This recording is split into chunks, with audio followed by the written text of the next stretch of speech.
অলিতে গলিতে কাফের গনে বলতে লাগলো, মক্কার মধ্যে মহানবী মুহাম্মদ এসেছে আমাদেরকে হত্যা করার জন্য।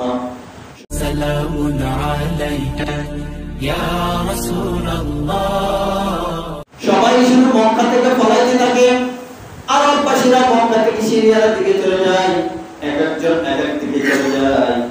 একজন বুড়ি মহিলাও তিনি বললেন নাই, সবাই তো চলে যায় মুহাম্মাদের ভয়ে, আমি তো কাফের, আমিও কোটবাটা নিয়ে চলে যেতে চাই।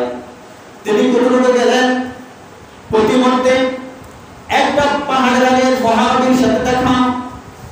মহানবী বললেন, হে বিদ্যামা, তুমি এই কোটবাটা নিয়ে কই যেতেছ? মহিলা বললেন, ও মা, ও বাবা, তুমি কে? আমি তো তোমাকে চিনি না। বলল, আমার পরিচয় আমি পরে দিব, আপনি কই যেতেছেন? বলল, মক্কার কাফেররা বলাবলি করতে লাগলো, মদিনা থেকে মুহাম্মদ নাকি আসছে কাফেরদেরকে হত্যা করার জন্য, ওই মুহাম্মাদের ভয়ে আমরা সবাই সরে যেতেছি। যখন এই কথা বলেছেন, আল্লাহর নবী বললেন, ও মুসলিমা, আপনার এই যে বুটলাটা আছেন, আপনি কই যাবেন একটু বলেন না। বলল, আমি যে সামনে একটা পাহাড় আছে, আমি ওই পাহাড়ে চলে যাব। বললেন, তাহলে আপনার বুটলাটা আমাকে দেন, আর ব্যাগটা আমাকে দেন, আপনার বুটলাটা আমি ওখানে নিয়ে দিব।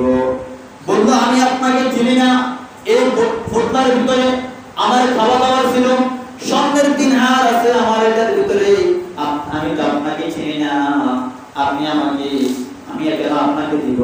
বলল, আপনি কি চোর বাটপার কিনা? বলল, না, আমি কোন চোর বাটপার না, আমি একজন সত্যিকারী মানুষ। যখন তিনি মহিলার বুটলাটা, ওই যে মহিলার নির্দিষ্ট স্থানে মহিলা যেখানে যাবেন, ওখানে যখন তিনি নিয়ে গেলেন, পাহাড়ের কাছে থামাইলেন। থামানোর পর মহিলা বলতেছে, বাবা, তুমি আমার কাছ থেকে পরিশ্রম নিয়ে যাও, তুমি যে শ্রম করেছো এই শ্রমের টাকা নিয়ে যাও। তখন নবী বললেন, আমি তো পরিশ্রমের টাকা নেওয়ার জন্য আসি নাই। বলল, তাহলে তুমি এত ভালো মানুষ, তুমি কে? মহানবী বললেন, আপনি চার বয়ে পলাইতে যে চাইছিলেন, আমি বললাম সেই মদিনার মহামানব, আমি মক্কার সেই মহামানব আব্দুল্লাহর বেটা জনাবে মুহাম্মদ রাসূলুল্লাহ সাল্লাল্লাহু আলাইহি ওয়াসাল্লাম। বলল, আপনি কি মুহাম্মদ? বলল, হ্যাঁ, আমি মুহাম্মদ। বলল, কাফির এলাকার মধ্যে মাইকিং করে দিল, বলল, আপনি নাকি মানুষকে ধ্বংস করার জন্য আসছেন, এটা কতটুকু সত্য? তখন বললেন, আমি আসছি এই সমাজটাকে আলোকিত করার জন্য, কাফের বেঈমান মুসলমান সবার জন্য আইন সমান, সবার জন্য আইন।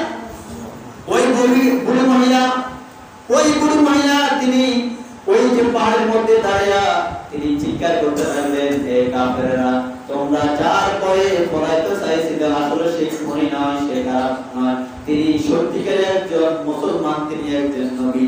আমিও বুড়ি কাফের মহিলা, আমি মুহাম্মাদের উপর ঈমান আনলাম,